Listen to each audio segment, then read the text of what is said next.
What the f?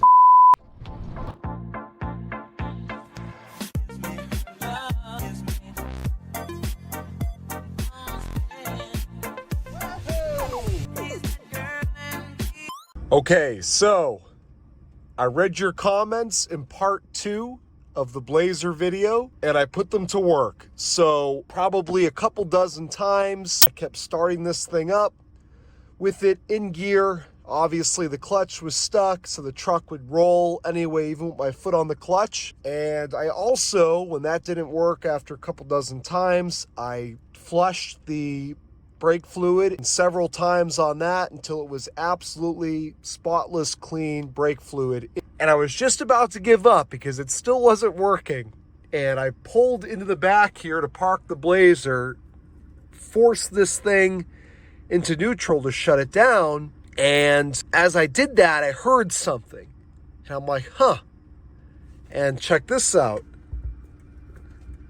Right into gear.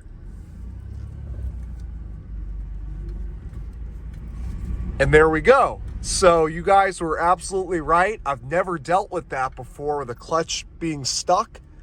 And I don't know if it was the fluid change or if it was just, again, starting this thing up over and over again and forcing it to free up. But one of those things, or both of them combined, worked. So I really do appreciate all of your input. When I see that many people telling me that, okay, that's your problem. And again, you can see my foot's on the clutch. I release my foot and, you know, it's operating normally now. So that seemed to do the trick. I don't want to prematurely celebrate, as I always say. So I'm going to take this for its first actual drive. I'm very excited about this. Long time coming. Now, that's not to say that the transmission may not still need to be dropped or at the very least serviced, but certainly we've made some progress here. So here we go. Without further ado, just shut my gate.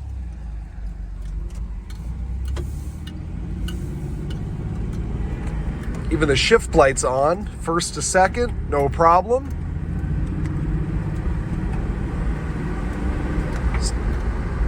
Second to third, no problem.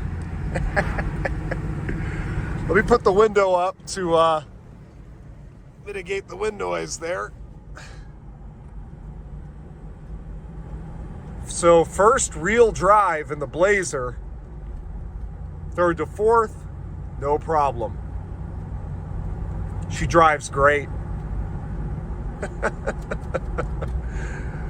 Oh, that's awesome. I really do appreciate all of your input in the comments. Again, never dealt with a stuck clutch before like that. You heard me say in the video is kind of my theory, but certainly I didn't know for sure. And when I saw all of you saying that, hey, that's your problem, Al, I trust you guys and put your theories to work, and here we are. Blazer is finally running and driving. I bought this back in November. And obviously I haven't worked on it every single day. Far from that. From time to time, I've tooled around with it. You can see the security light is still on. I'm certain that if I did a relearn again, that would probably turn that off. But the truck starts every time without any sort of issue. And it took me long enough to get to that point that I just haven't cared to mess around with that anymore.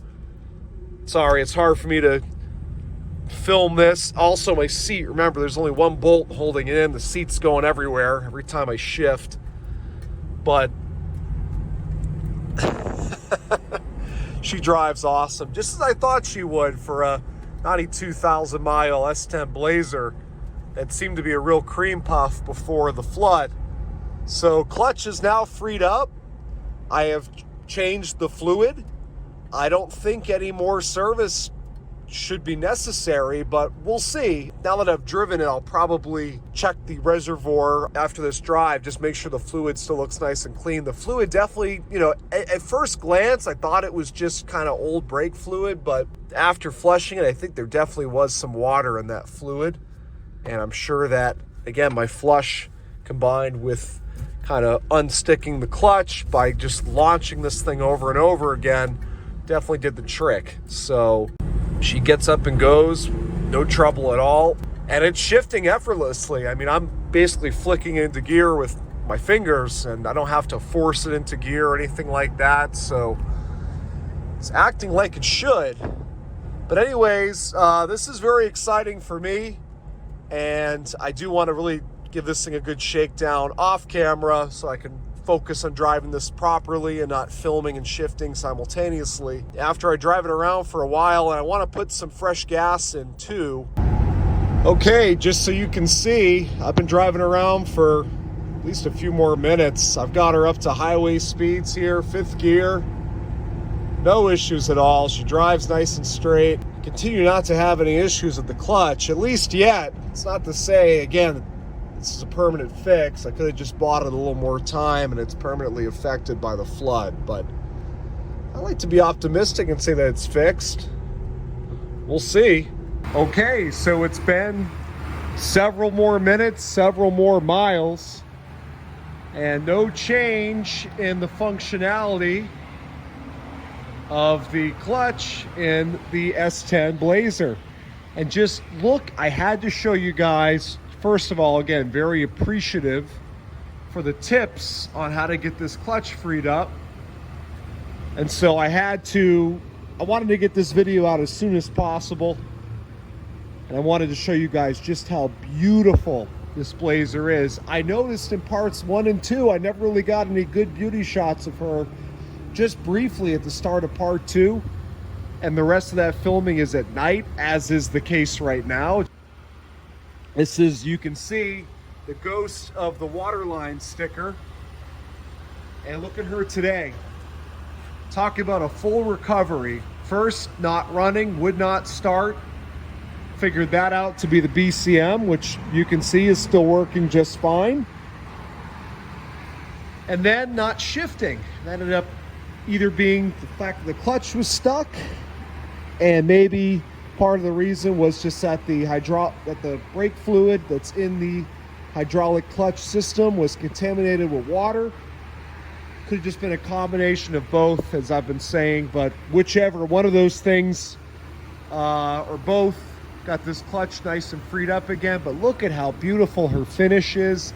I have not waxed this Blazer, nothing. All I have done is power washed it. Remember, AC, everything works. Let me zoom this out a little bit. I just wanted to give you the high definition, more zoomed in camera angle. She runs perfect. You can see underneath is still nice and clean. Obviously, as I mentioned, I pressure washed this when I got it in from Copart, and I pressure cleaned it again today. Outside, underneath.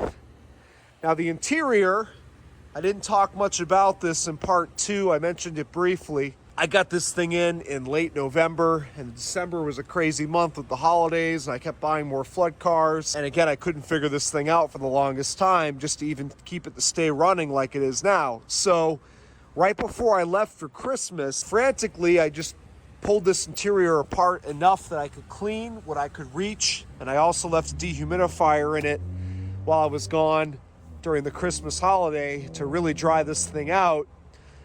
Now, the issue I had at that time is, and it's still an issue, you can see I was able to get every bolt of the seat out except for this 145 Torx that I could not get out.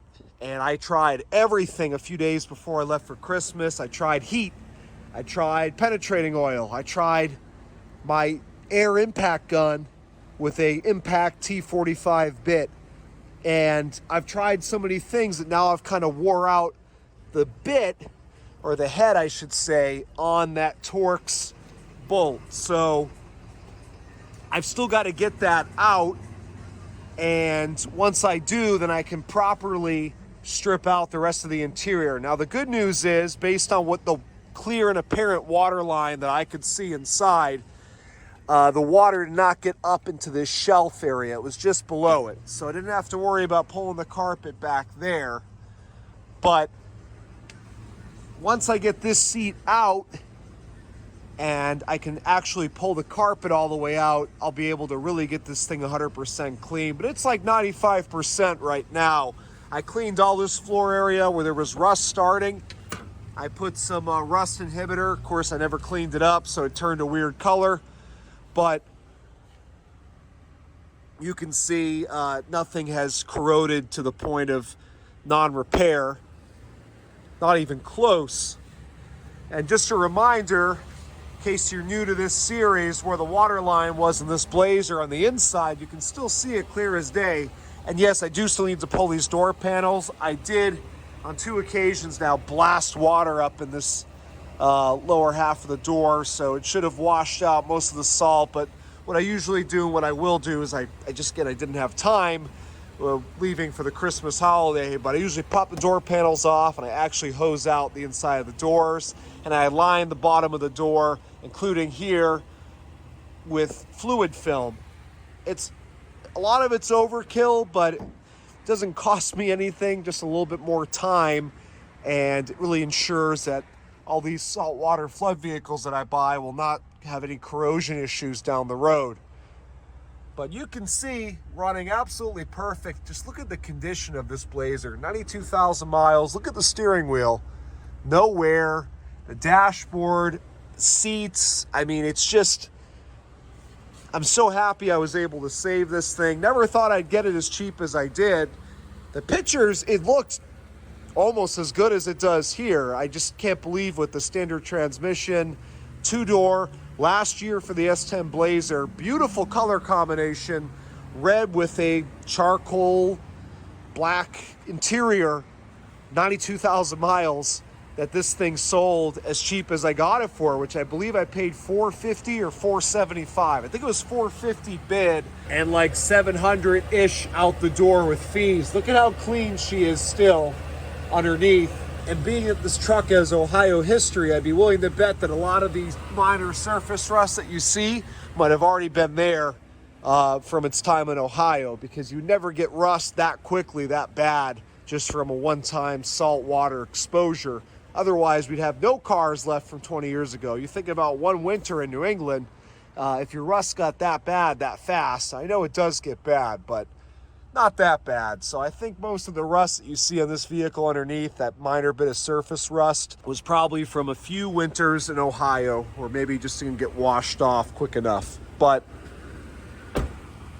one last look at her. She's absolutely beautiful. What I'm going to do with this? Well, I've got to drive it some more, make sure it really is sorted out. I got to drive this thing some more and see how I like driving it compared to my 4Runner, which is a similar vehicle. It's a 4-door, but 2-wheel drive, 5-speed, little SUV, kind of off-road style. See which one I like driving more. This has a lot less miles than the 4Runner, but the 4Runners are 4Runner. I mean, you guys know I'm a diehard GM guy, but you really can't beat those 4Runners. That vehicle has been wonderful to me, and it hasn't been saltwater flooded, so I have zero worries about the future. You guys hear me praise flood cars. I think that they get a really bad reputation. However, it always is possible that you can have issues down the road, both electronics and corrosion. I do as much as I can to prevent those things, but I mean, think about the BCM. I cleaned it, it works. Will it keep working forever? Will this BCM eventually give out? No one knows, and that's why I always buy really cheap flood cars like this, where you just can't go wrong.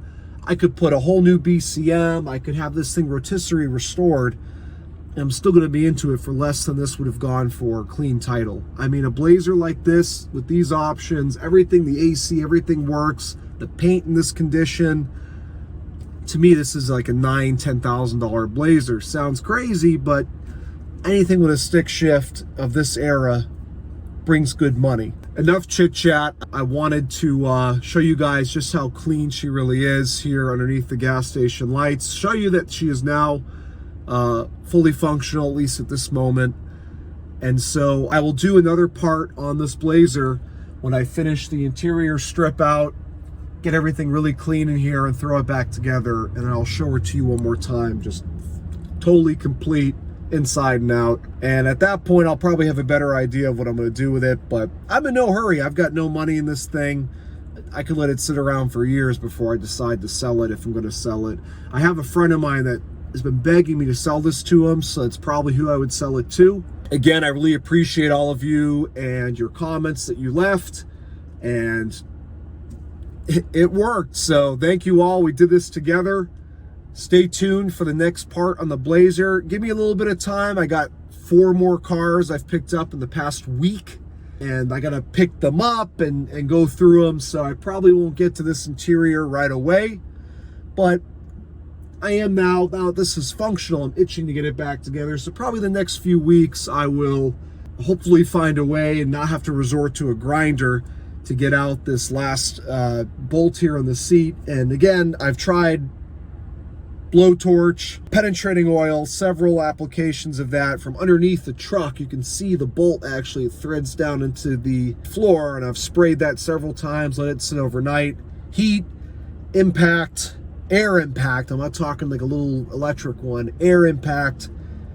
I'm not sure what else to do at this point besides just hit that thing with a grinder, and it's gonna be a pain in the butt to get that out afterwards. But or I could just leave the seat in. I pulled up the carpet like 95%, leaving it in. Obviously it's down now, but I was able to pull it up. I just couldn't get the carpet up down here, obviously, but I could just leave it in, throw the other 3 bolts back in.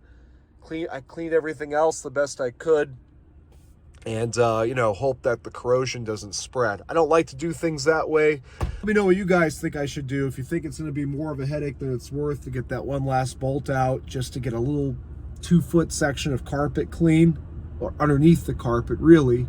I know it's dry because I ran this dehumidifier for days on the highest setting, but I just don't like the idea of the salt residue that's now trapped between the carpet and the floor.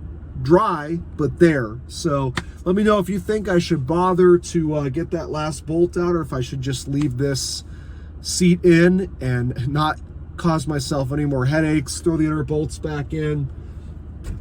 Obviously, I'm going to pop the door panels out, wash out the doors, like I said. But, you know, throw the rest of this thing back together and enjoy it, at least in the short term. Enjoy it. And again, I'll decide if I want to sell it afterwards. It's not what I do. I used to be a car dealer. A lot of you remember that. But now I'm just a collector. I do this just for fun, just for me. I'm out of the car business. One of the reasons is because I get high off my own supply, right? Buying cars that I think are really cool. And obviously end up wanting to keep them. So I don't need to sell any of my cars. I don't want to sell any of my cars, but we'll see if I end up being logical. Anyway, guys, thanks for watching. Thanks for all your comments that helped me get to this point. And keep an eye out for the next one. Like I said, I'll get a video out very soon, next few weeks, of me finishing up the interior on this, and it'll be like finally done. But I will have plenty more flood car content for you guys over the next few weeks, believe me. Like I said, picking up 4 cars this week alone. One's not a flood, but the rest are. So thanks for watching. Keep an eye out for the next one.